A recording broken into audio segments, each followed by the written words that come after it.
Opinions elsewhere are different. The inauguration ceremony should be low-key, considering the many demands by Nigerians on the new government for an immediate improvement in major sectors of the economy. Generally, with the mood of the nation now, as we speak, in terms of economy, Nigeria is in a very bad shape. Security situation in the country has not helped. Even as of yesterday, a suicide bomber, a young lady, carried out such heinous acts in Adamawa State.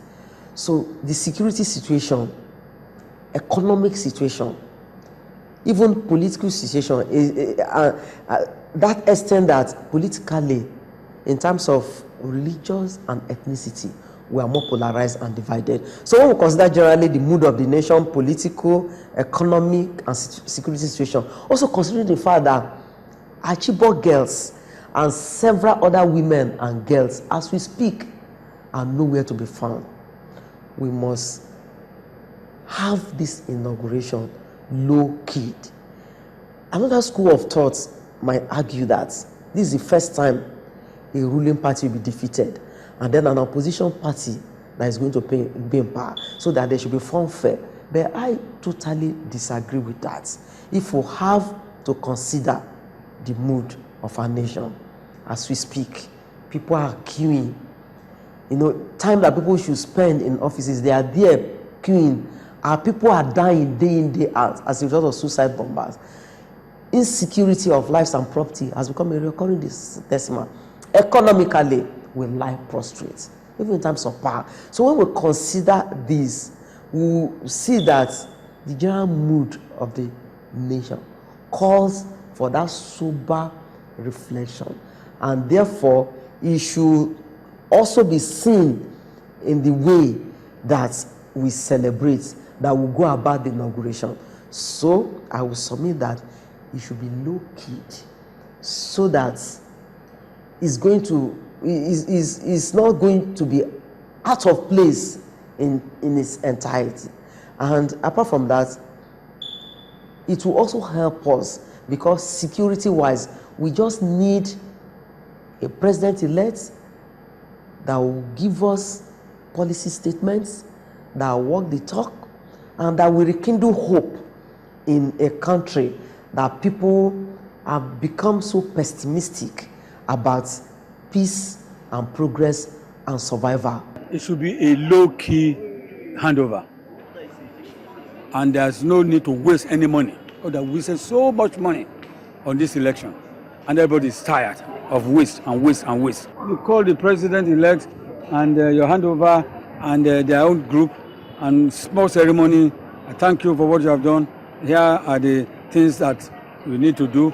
These are what we have completed. These are things that need to be done, and these are the financial document, how much money we have in our foreign exchange, our foreign reserve, and then allow the man to continue.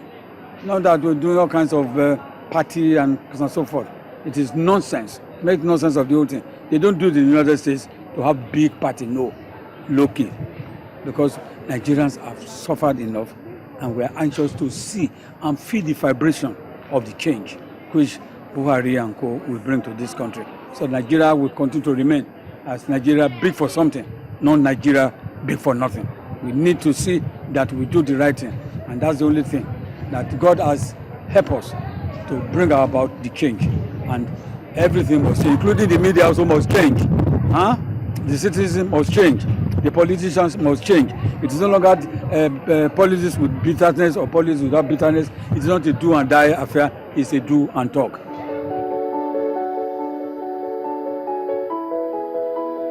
By May 28th, the eve of the presidential inauguration, President Goodluck Jonathan's administration plans to conduct the president-elect, General Muhammadu Buhari, and the vice president-elect, Professor Yemi Osinbajo, round the Aso Rock Villa, a residence the outgoing president has occupied with his family for 6 years.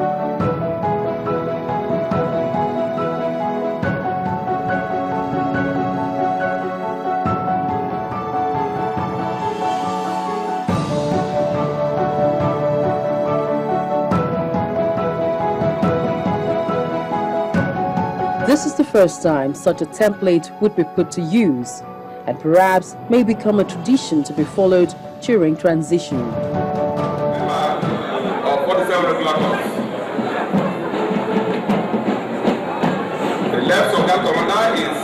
Handing over power could sometimes become a difficult decision, perhaps due to an unaccomplished agenda. But for Nigeria, the decision by President Goodluck Jonathan to concede defeat in a keenly contested presidential election may have paved the way for a smooth transition without force. African leaders generally, there's this sit-tight syndrome, and then some of them are ready to go for third term, fourth term. Some of them have been there for years, and when things happen, when elections take place, a lot of them will not accept results, and that is why we'll find that there is war-torn Africa. So Nigeria has become that clear example that Africa can reach that level with other developed countries, that there will be elections, people will not ballot with their blood, there will be elections, and people will accept results, and even the opposition party, you find out that a ruling party will lose election, and then will congratulate an opposition party.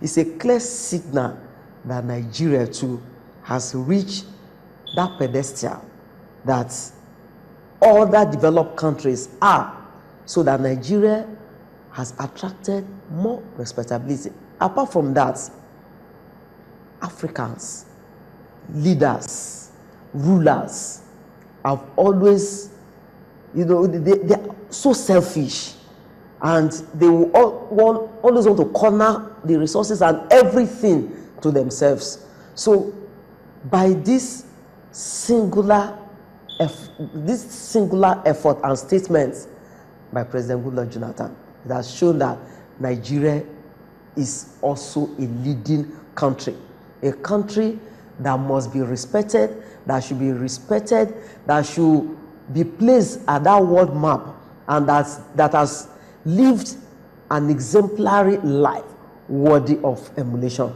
We can no longer ballot with our blood.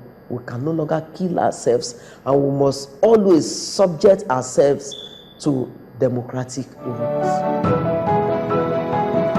The reality of emerging winners in the 2015 presidential election sets in after the oath-taking, speeches, and other likely activities.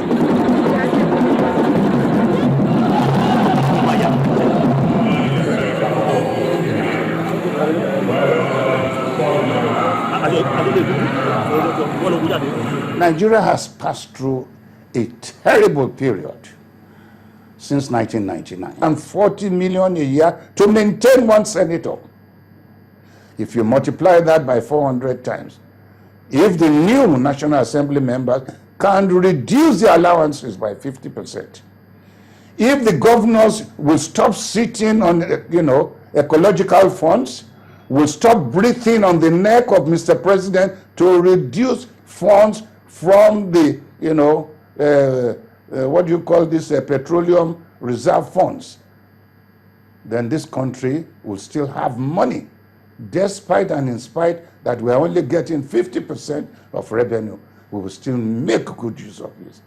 And if you can talk to the civil servants to stop cutting edges at the end of budget years, half of the money, they spend it on their own without returning it back to the treasury, this country will have enough to now maintain the three infrastructures we need.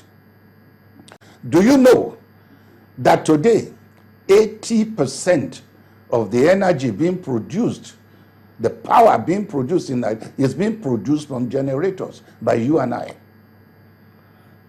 Do you know that the system of collecting Nigerians' revenue through one organization, NNPC, is the greatest drain in the revenue of this country? If we can do that, reorganize the NNPC and plug all these holes, get these saboteurs who are punching all the gas pipes in this country And they are not using them for any purpose because they are not recoverable.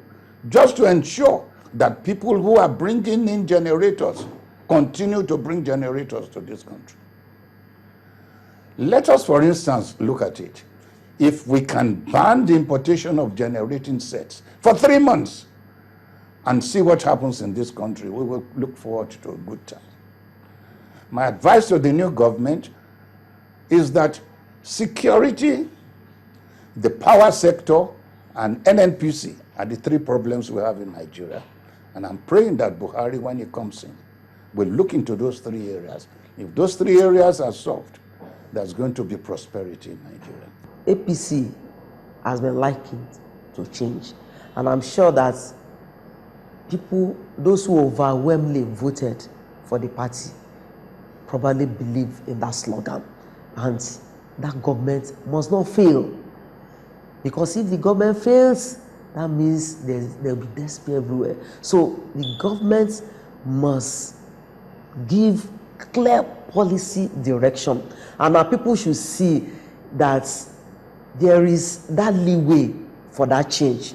And that is why I just want to appeal to the governments of APC that in terms of education, you can see that our people have really suffered.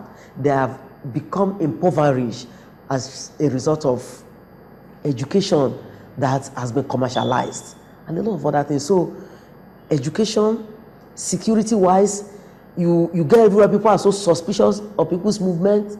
And apart from that, due to terrorism that has become the order of the day, a lot of the people that were held hostage that have been reunited, some of them have been brainwashed and they are still carrying out suicide acts. So I think that in terms of our security, education, economy, power, and look at our resources. We are the 6th largest oil producer.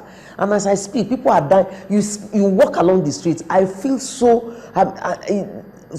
worrisome that you see young boys, young girls carrying fuel, hawking it. Something must be done so that this country, once again, will rise, never to fall again.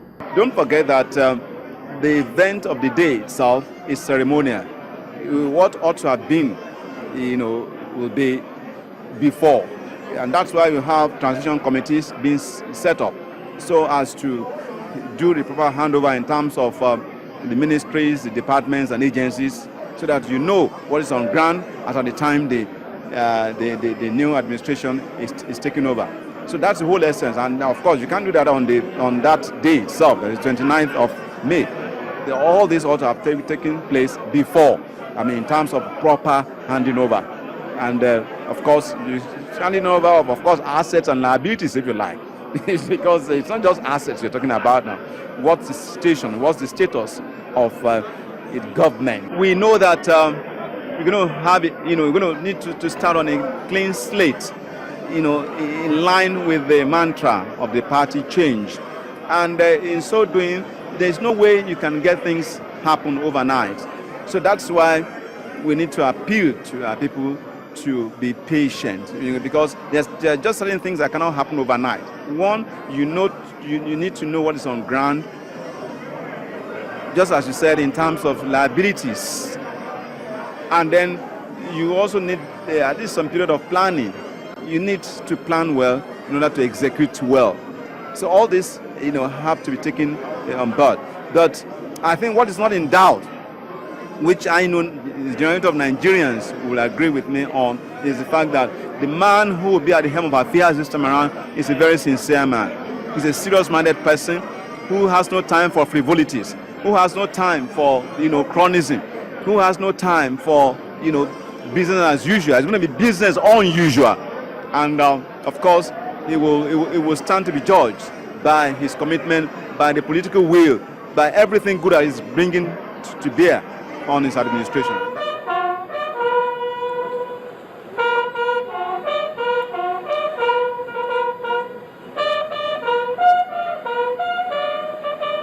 Whichever mode the inauguration ceremony would take, Nigerians are making demands for urgent improvement in critical sectors of the economy which include power, oil and gas, and infrastructure.